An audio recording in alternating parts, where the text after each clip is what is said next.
ठीक आहे. संजीव भोर पाटील ही अधिसूचना आहे, त्यातलं एक संपूर्ण वाक्य मी वाचतोय आणि तोच कक्स आहे या अधिसूचनेचा. ते मी जाणीवपूर्वक वाचतोय आणि महाराष्ट्रासाठी वाचतोय. त्याचा अर्थ मी आता उलगडण्याचा प्रयत्न करणार. आशिषनी त्याच्या पद्धतीनं प्रयत्न केलाय. ते असं वाक्य आहे पूर्ण. ज्या मराठा व्यक्तींची कुणबी नोंद सापडली आहे त्यांचे सगळे सोयरे म्हणजे मराठा समाजात परंपरेनुसार गणगोतांशी लग्नाच्या सोयरिकी होतात ते सर्व सगळे सोयरे. मात्र सगळे सोयरे यांचा सर्वसाधारणपणे अर्थ पितृसत्ताक पद्धतीचे नातेवाईक असा घेतला जाईल. तथा आणि इंग्लिशमध्ये ऍज वेल ऍज तथा लग्नाच्या ज्या सोयरिकी होतात त्या गणगोतात होतात, गणगोतात आहेत किंवा सजातीय आहेत. तथा लग्नाच्या ज्या सोयरिकी होतात त्या गणगोतात आहेत किंवा सजातीय आहेत याचा पुरावा उपलब्ध करून दिल्यास गृह चौकशी करून त्यांनाही कुणबी प्रमाणपत्र देण्यात येईल. Maybe I am wrong, पण याचं इंटरप्रिटेशन थोडस आणखीन चिकित्सक पद्धतीनं केलं की गणगोतातल्या म्हणजे मराठा समाजात परंपरेनुसार गणगोताशी लग्नाच्या सोयरिकी होतात, म्हणजे बऱ्याच वेळेला मामाची पोरगी मामाचं पोरग अशा पद्धतीनं सुद्धा गणगोतात सोयरिकी झालेल्या आहेत ग्रामीण भागात सर्व समाजामध्ये होतात. किंवा केवळ मराठा समाजच त्याला अपवाद आहे असं कोणी मानू नये. आणि नंतर सजातीय आहे याचा पुरावा म्हणजे मग आता हे सजातीय म्हणजे फक्त मराठा 96 कुळी आणि मराठा असंच आहे की नाही. या सजातीयमध्ये मराठा कुणबी, कुणबी मराठा किंवा पुन्हा ते 7 जात प्रकार जे मागासवर्ग आयोगाला सांगितले होते पत्र लिहून एकनाथ शिंदेनी की याची माहिती घ्या ते आहेत. यांनी खूप घोळ झालेला आहे. यांनी खरंच खूप मोठा घोळ झालेला आहे. नेमकं काय आहे म्हणजे एकनाथ शिंदेनी खरं तर फेसबुक लाईव्ह या सगळ्या सोयऱ्याच्या अधिसूचनेवरती करायला पाहिजे. मी खरं सांगतो की त्यांनी एक फोड करून सांगितली पाहिजे महाराष्ट्राला की हा जर का अधिसूचना किंवा कच्चा मसुदा त्यांनी समूळ महाराष्ट्रासाठी, त्यामध्ये अनुसूचित जाती, अनुसूचित जमाती, मागासवर्ग, इतर मागासवर्ग, त्याचबरोबर विशेष मागास प्रवर्ग सर्वांसाठीच आहे. तर मग संपूर्ण समाजाचा विचार करून जर का ही अधिसूचना काढली असेल तर मुख्यमंत्री एकनाथ शिंदे फेसबुक लाईव्हच्या माध्यमातून महाराष्ट्राचं प्रबोधन करतील का? या अधिसूचनेमध्ये जे वेगवेगळे अर्थ ध्वनित होत आहेत किंवा वेगवेगळे अर्थ लागतायत त्या शंकांचं निराकरण करतील का संजीव भोर पाटील? कसं आहे, प्रत्येक गोष्ट आहे ना, प्रत्येक वळणावळण, प्रत्येक शब्द मुख्यमंत्र्यांनी स्पष्ट करावा अशी आपली अपेक्षा असणं स्वाभाविक आहे. माझी अपेक्षा नाही, माहितीची आहे.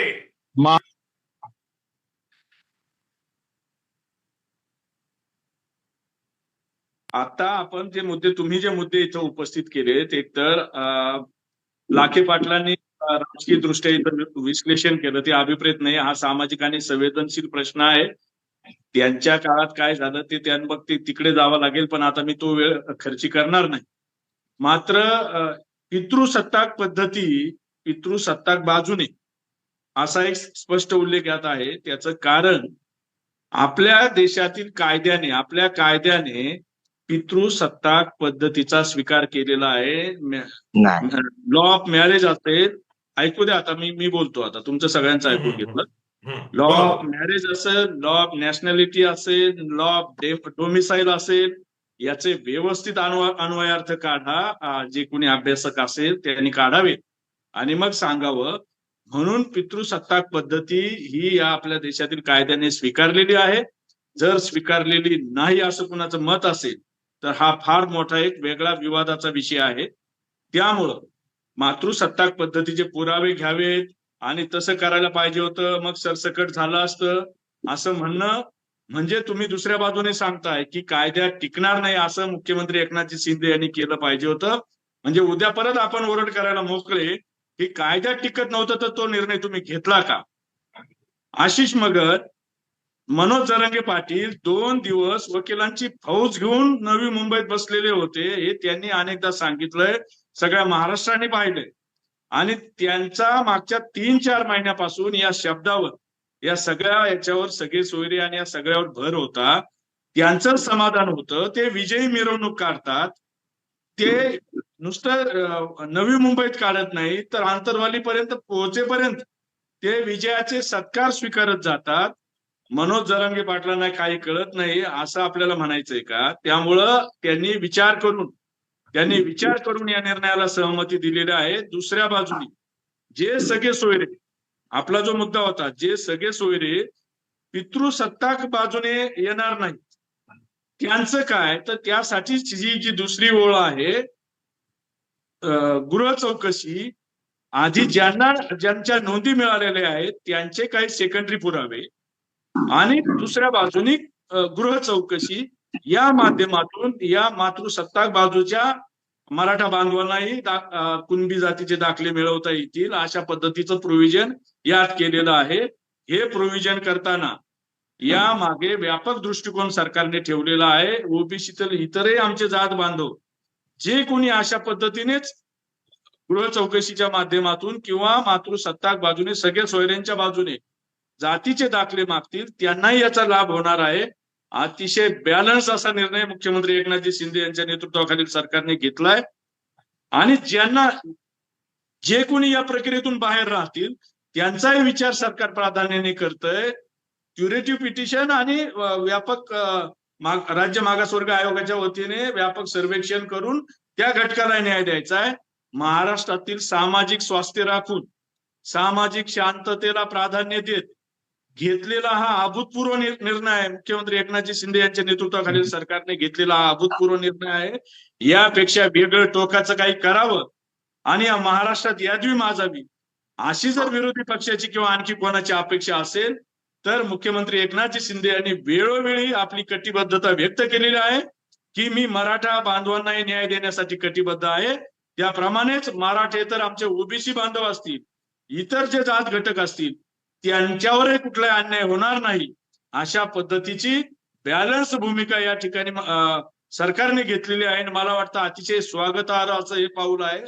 यापूर्वी कुणीही कोणत्याही राजकीय नेतृत्वाने सत्तेत असलेल्या कुठल्याही मुख्यमंत्र्यांनी इतकी सकारात्मकता, इतकी संवेदनशीलता आणि इतकं गांभीर्य या विषयाच्या बाबतीत कधी दाखवलेलं नव्हतं. म्हणूनच आज मराठा समाजातून मुख्यमंत्री एकनाथजी शिंदे असेल, सरकारबद्दल असेल, प्रचंड सहानुभूतीची लाट निर्माण झालेली आहे. यामुळे अनेकांना पोटशूळ उठलेला आहे, अनेकांना पोटदुखी होणार आहे. मात्र कुठल्याही परिस्थितीत मराठा समाजाला न्याय देण्यासाठी मुख्यमंत्री एकनाथजी शिंदे आणि सरकार, महायुतीचं सरकार शेवटपर्यंत, अगदी मुख्यमंत्र्यांच्या शब्दात सांगायचं तर रक्ताचा थेंब असेपर्यंत प्रामाणिक प्रयत्न करतील असं वेळोवेळी त्यांनी विदित केलेलं आहे. त्यामुळे मराठा समाज बांधव यावर विश्वास ठेवत आहेत, कारण त्यांनी शेवटी कृतीतून पाहिले. नुसतं संजीव भोर पाटील, माझा थेट प्रश्न आहे तुम्हाला. माझा थेट प्रश्न आहे, न्यायमूर्ती संदीप शिंदे समितीनं जो अहवाल दिला मागच्या नागपूरच्या हिवाळी अधिवेशनादरम्यान की 54 लाख नोंदी कुणबी म्हणून सापडल्या. माझा थेट प्रश्न तुम्हाला आहे, सरकारची आकडेवारी तुमच्याकडे असेल तर उभ्या महाराष्ट्राला सांगा की या 57 किंवा 54, तुम्ही आता म्हणताय 57 लाख, या 57 लाख कुणबी नोंदींपैकी गेल्या सप्टेंबर महिन्यापासून सापडलेल्या किती नव्या नोंदी आहेत? त्याचबरोबर अलीकडची जी नवीन प्रमाणपत्र कुणबी म्हणून या नोंदींमधून दिले गेलेले आहेत तर त्यांची संख्या किती आहे? आणि त्याचबरोबर नवा प्रश्न माझा हाच आता कळीचा मुद्दा असेल की नवे प्रमाणपत्र जे वाटप झालेलं आहे त्यातले किती नेमके कास्ट व्हॅलिडिटी कमिटी समोरून खरे प्रोव्हिजनल प्रमाणपत्राचे ओरिजिनल प्रमाणपत्र किंवा कायमस्वरूपी परमनंट प्रमाणपत्र झालेले आहेत? कास्ट व्हॅलिडिटी कमिटी समोरून ताऊन सुलाखून निघालेले किती प्रमाणपत्र आहेत? याची आकडेवारी मुख्यमंत्री एकनाथ शिंदे महाराष्ट्राला देतील का? आकडेवारी द्यायला काही अडचण नाही, पण अशी जी ही प्रक्रिया आहे, कोण माणूस दाखला काढण्यासाठी अर्ज करतो त्याला हे मिळाल्यानंतर, जात प्रमाणपत्र मिळाल्यानंतर त्याला विशिष्ट कारणासाठी पडताळणी करावी लागते. म्हणजे हे बघा, ऍडमिशन शैक्षणिक प्रवेशाचा विषय असेल तेव्हा पडताळणीला संधी मिळते, राजकीय आरक्षणाचा विषय असेल पडताळणीला संधी मिळते. अशा पद्धतीने ही प्रक्रिया आहे. त्यामुळं काही लोकांना वाटतं की अमुक डेडलाईन मध्ये हे सगळं सरकारने केलं पाहिजे. असं नाहीये. जात प्रमाणपत्र मिळवण्यासाठीची प्रक्रिया, त्यानंतर मिळालेल्या जात प्रमाणपत्राची पडताळणी करण्यासाठीची प्रक्रिया, या सगळ्या प्रक्रियेतून जावं लागतं आणि ही निरंतर चालणारी प्रक्रिया हे आपण समजून घेतलं पाहिजे. दुसऱ्या बाजूने आपण आणखी स्पष्ट केलेलं नाही, मी स्वतःहून हा मुद्दा स्पष्ट करतो की जी जात प्रमाणपत्र, कुणबीची जात प्रमाणपत्र आज 54 लाख म्हणाला तुम्ही, पुढे 57 लाख तो आकडा झालेला आहे. या 57 लाख जात प्रमाणपत्रांमध्ये काही आधीची असतील, काही जरांगे पाटील मेजॉरिटी आधीची आहे अशी माहिती मिळालेली आहे. काय मेजॉरिटी आधीची आहे, बरोबर, फार थोडक्यात. अगदी मेजॉरिटी आधीची आहे हे खरं मानून, मी अगदी पुढे जाऊन सांगतो, हे खरं मानून जरी आपण पुढे गेलो तरीही सरकारने हा जो मसुदा अधिसूचनेचा प्रसिद्ध केलेला आहे यात आवर्जून सांगितलेलं आहे ज्यांच्या ज्यांच्या नोंदी मिळालेल्या असतील ते नातेवाईक, ते सगळे सोयरे आणि नवीन अर्ज जो ज्याची नोंद मिळत नाही तो जेव्हा अर्ज करणार आहे तेव्हा या सगळ्या सोयऱ्यांच्या ज्या नोंदी आहेत त्या आणि गृह चौकशी या दोन्हीचा फायदा त्याला या नवीन अर्जदाराला मिळणार आहे. म्हणजे या जुन्या नोंदींचा लाभही आता नवीन अर्जदाराला, जो कुणबीचं जात प्रमाणपत्र मागणार आहे त्याला मिळणार आहे. त्यामुळे याच्यात संभ्रम करून, यात कुणीही संभ्रम करू नये. आधीच्या नोंदींचाही, आधीचे जात प्रमाणपत्र ज्यांनी काढलेले आहेत त्याचाही निश्चितच नवीन अर्जदारांना फायदा होणार आहे. त्यामुळे इथं कुठेही मतांतर करण्यात काही अर्थ नाही. दुसऱ्या बाजूने लाखे पाटील, आपण मराठवाड्यातून आहात, जालन्यातून हे आंदोलन पुढे आलेलं आहे. 32,000 नोंदी आपल्या मराठवाड्यात सापडलेल्या आहेत. नवीन नोंदी जरांगे पाटलांच्या आंदोलनानंतर हा आकडा काही कमी नाहीये, हा आकडा कमी नाही. 12,000 आहे हा तो आकडा 12,000 की 11,000 आहे. बिलकुल नाही, 32,000 आहे. जबाबदारीने सांगतो 32,000 हा आकडा आहे. तो आणखी पुढे 57 गेलेला लाख आहे. पैकी 32,000 नोंदी ह्या मराठवाड्यातल्या आहेत. 32,000 नोंदी या मराठवाड्यातल्या आहेत, त्या नव्या आहेत. त्यातल्या हो, आणि त्यातल्या 24,000 लोकांनी जात प्रमाणपत्र, कुणबी जातीचे प्रमाणपत्र काढलेले आहेत. या 32,000 नोंदींच्या आधारे आज मी तिला एका नोंदीच्या आधारे किमान 30 ते 40 दाखले निघू शकतात जातीचे. या 32,000 नोंदींचं जर आपण एक प्रमाण काढलं तर आज मी तिला मराठवाड्यात लगेचच ही प्रक्रिया जरी सुरू केली कुणबी जातीचे प्रमाणपत्र देण्याची तर 14 ते 15 लाख मराठा बांधवांना कुणबी जातीचे प्रमाणपत्र थेट, गृह चौकशी नाही, सगळे सोयऱ्यांच्या मदतीने नाही, मिळालेल्या नोंदींच्या आधारे, म्हणजे एका बाजूने मिळालेल्या नोंदींच्या आधारे 14-15 लाख मराठवाड्यातील मराठा बांधव कुणबी जात प्रमाणपत्र घेऊ शकतात.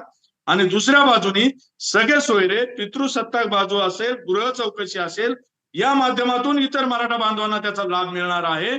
आणि उरलेल्या ज्यांना याच्यातूनही जे सुटतील त्यांना मराठा म्हणून आरक्षण देण्यासाठी सरकार अतिशय गांभीर्याने काम करतंय. व्यापक सर्वेक्षण राज्य मागासवर्ग आयोगाचं त्याच माध्यमातून सुरू आहे. दुसरीकडे सर्वोच्च न्यायालयात क्युरेटिव्ह पिटिशनच्या माध्यमातून सरकार पूर्ण ताकदीने लढतंय. इतका सर्व बाजूनी सर्वंकष विचार करून मराठा आरक्षणाच्या बाबतीत, या संवेदनशील विषयाच्या बाबतीत यापूर्वी कोणत्या मुख्यमंत्र्यांनी आणि कोणत्या सरकारने भूमिका घेतलेली आहे आपण सांगा. ठीक आहे.